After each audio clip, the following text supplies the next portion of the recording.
Need my uniform before you will give me my last check? I'll make you regret that. This is a story from my mom and my grandmother. They gave me permission to post.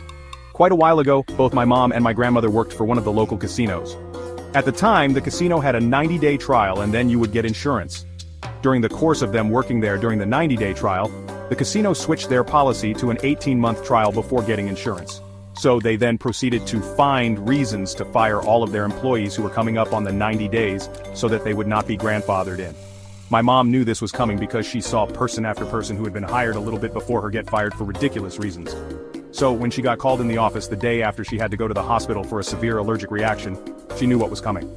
They marked it as a no-call, no-show because she started having a severe allergic reaction on shift and her EpiPen didn't work. She walks into the office, she's informed that due to her no-call, no-show she is being let go effective immediately. She asked for her final check. They informed her that she would receive the check after she turned in her uniform. My mother proceeded to strip down to her underwear and bra, drop the uniform on the supervisor's desk, and demand her last check. She stood there, in her underwear, for 40 minutes, while they tried to convince her to turn the uniform in at a later day. Nope. You said I'd get my check when I turned in my uniform. There is my uniform, I want my check. Eventually, they wrote out a check. She then walked out, taking the long route through the casino, saying her goodbye. I worked in a factory years ago that had what we called the Wall of Shame. It had pictures taken by a professional photographer of all office and floor personnel. As you would expect, the floor personnel were all in dirty factory clothes, office people in dress attire. This was done when that plant opened, and new hires were sent to the photographer's studio for their picture at the end of their first year. I worked third shift, and was told that I and another co-worker had to go after our shift to get it done. Tried to get out of it but was told in no uncertain terms that we had to go. Cue the seemingly harmless malicious compliance. The co-worker I went with was a drinking buddy. I told him at the bar the day before to bring a shirt and tie. He asked why, and I told him it would upset the plant manager. He was in. The next morning we went to the studio and the photographer gave us a puzzled look. He said he thought he had 2 floor workers scheduled, not office workers. For those that don't know, floor workers at most factories are considered extremely stupid trained monkeys. I innocently said we didn't know we couldn't look nice for our pictures. He dubiously took our pictures and sent us on our way. The fallout. About a month later, my co-worker and I were called into the plant manager's office to explain our pictures. He was ready to explode when I again explained we just wanted to look nice as our pictures were being professionally taken. He turned a deep shade of red when I added, I worked at a gas station during COVID. It was terrible for a lot of reasons, so I searched for better jobs. I eventually found and interviewed for one on a Friday and got a job offer on the spot. I was scheduled to start Monday, which also happened to be my next gas station shift. Immediately after the interview, I called my gas station manager to tell them about the job offer. Without even asking what I called for, the manager began saying things like, the floor wasn't clean enough, that wasn't stocked enough, XYZ. When I eventually got a word in, I told them, there's actually something I wanted to talk to you about. And the manager replied, well, can it wait until Monday? At that point, I was so utterly done with that job that I told the manager, yes, it can wait until Monday. When Monday came along, I showed up at the gas station well before my scheduled shift to turn in my key before starting my other job. When the manager saw me there early, they knew something was up and so came outside to meet me. I told them about the new job and asked if the gas station could increase my wage to match. The manager told me, you know I can't do that, and I said, okay, then I'm gonna take the other job before handing over my key. Obligatory. This happened several years ago, a few months after I had moved to Chicago. I had moved there from Romania, where I'd been living and going to school. Love Romania, people are great, drop what you're doing and visit. Anyway, while I was there, due to my living situation, I had to learn the language fast and thoroughly. Not many people around me spoke English, outside of the uni I was at. So fast forward to the few months after I arrived in Chicago. Imagine my surprise when the driver of the Uber I had ordered appeared to have a Romanian name. The area had a lot of Eastern Europeans, so I guess it shouldn't have been so surprising. I was really excited to talk to him and make sure I wasn't getting rusty, maybe make a friend. Up pulls the guy, I get in. He greets me, but he appears to be on the phone with a buddy or family member. So I just sit quietly in the back, listening in a bit. The person on the other end asks if the driver is getting off work soon. He responded with something like the following. No, I still have a few hours left, then I'll go home. Right now I have someone in the car. God, I hate this country. The women here are so fat and ugly. At least this one has a nice chest, but why can't she lose some weight? And he goes on and on about all the problems with me and other American women. Now I've always been a bit on the chonky side, and you best believe the Romanians love to comment on it, so I was used to it. But I was a bit shocked that this guy was going off like that. Anyway, I'm just kind of sitting bemused in the back seat as we near my destination. Then I tell him, in Romanian, with all my might trying to pull off the distinct accent of the region I had been living in. Can you just pull over there, on the right? I swear this guy's head did the Exorcist girl head move and he turned a shade of... So I work at a restaurant as a waiter part-time, usually 2 to 3 shifts a week, 9 to 5 or 4 to finish.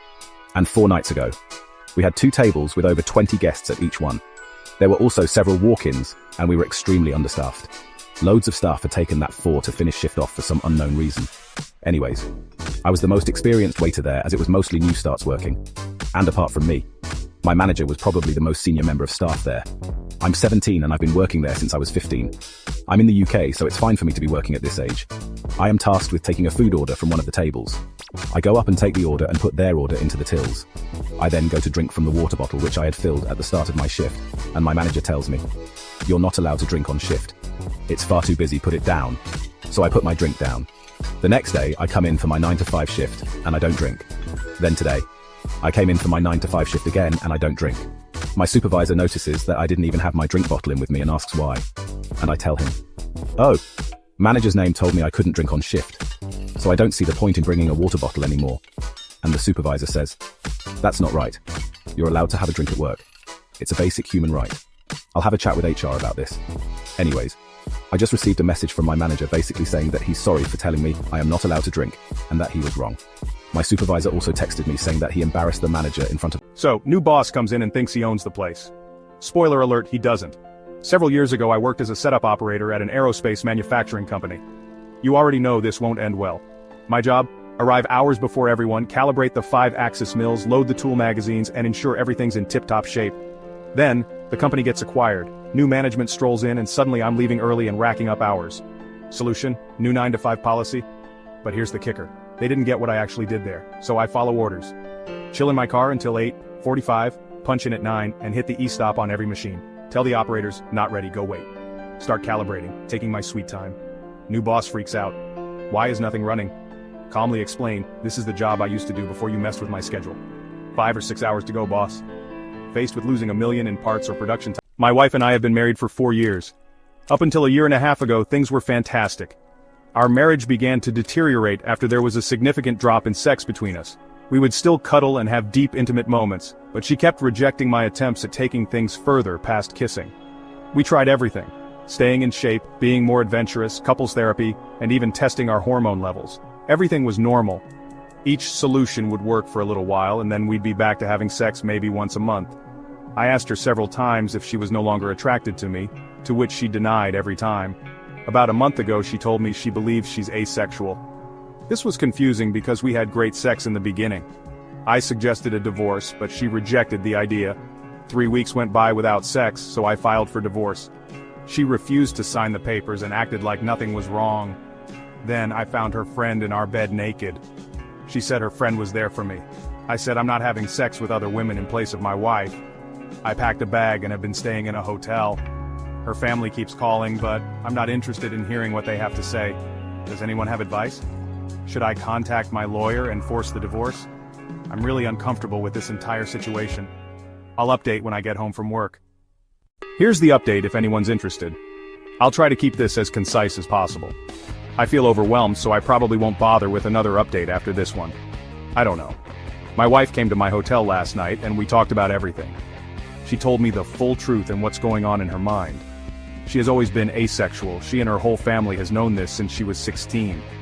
Apparently this is the reason why her last long-term relationship of 3 years ended.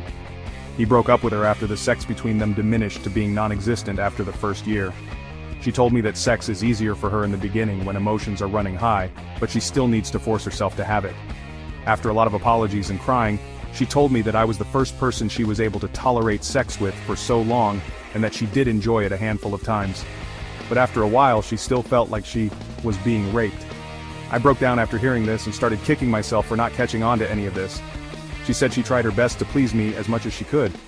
She still doesn't want a divorce and she doesn't want the house, cars, or the savings. She just wants me and is ready to do whatever it takes to keep me. She even said that she would sign a post-nup stating this. As for her friend, she was there during her last breakup and helped to support her through it. My wife went to her after I brought up divorce and talked things out. Her friend suggested that she open the relationship for me, but she said she didn't want me sleeping with strange women, so her friend volunteered herself to be the one that sleeps with me. My wife thought this was a great idea, which led to the fiasco at our house. I won't comment on her appearance because it doesn't matter, and I don't blame the friend. My lawyer got back to me, you were alright. I don't need her permission, but I will have to wait if I want to push it through. I asked her why she lied to me this entire time, and she said she was tired of being rejected after revealing she was asexual, so she convinced herself that she would be able to force herself to have sex during the relationship. The hormone testing, the sessions in couples therapy, and all of our solutions was just her buying time to find another way around sex or give herself enough time to build up the strength to start regularly having sex with me again. Our conversation ended with us holding each other in bed crying for a couple of hours. No, we didn't have sex. She pleaded with me to hold off on the divorce to look for a solution together and left my hotel room. I'm now sitting alone typing this post. I guess I found out that we don't share everything with each other. Thank you to everyone who has messaged me directly. I'm still trying to get to all of them. I don't know what I'm going to do. I don't think I can link my previous posts, so just go to my profile if you care to read the original post. I've tried to read every comment and message and take to heart what most of you had to say. Also, please stop messaging me. I can't respond to everyone, it's too much. I'll make this as short as possible. After my last update, my wife asked me to meet with her about a week later to discuss things. We met at our house and talked for a few hours. She started off with a ton of apologies for how she acted, her lying about her sexuality and not taking my sexual needs more seriously. Before I could say anything, she presented a signed post-nup agreement she had drafted with a lawyer stating that she doesn't want anything. The house, the cars, savings, everything. I felt like the biggest asshole for thinking that she was tricking me for more money. I asked her if she was serious, and she told me to take the post-nup with me and sign it when I'm ready. I still haven't signed it, it's in my backpack. I told her that I still think divorce is our best course of action, and that we both deserve to find someone who matches our needs. She still refused and borderline begged me to reconsider. She started crying, and so did I. Seeing her like this was devastating. I told her that her finding other women to sleep with me wasn't going to work. What if I develop feelings for them? What if I get one of them pregnant? Do we expect her to get an abortion? She said we'll figure it out as we go along, and to please give her more time to work on other solutions. She set up appointments for sex and hormone therapy and is seeing a sex guru. I said that it sounds like we're going through the same things again, but she was adamant and pleaded with me to wait. There were more apologies on both sides, and we kissed for a while before ending the conversation. Then, I went back to my hotel that night. A few days later I tried texting her, but she didn't respond. So, I called her dad. I'm avoiding her mother and sister since they are saying the same things as my wife. Her dad told me that she moved back home and has been holed up in her room since our talk. She called out of work. He told me that she's barely eating, bathing, or talking to him or her mom. He asked me what I was going to do, but I didn't have an answer for him.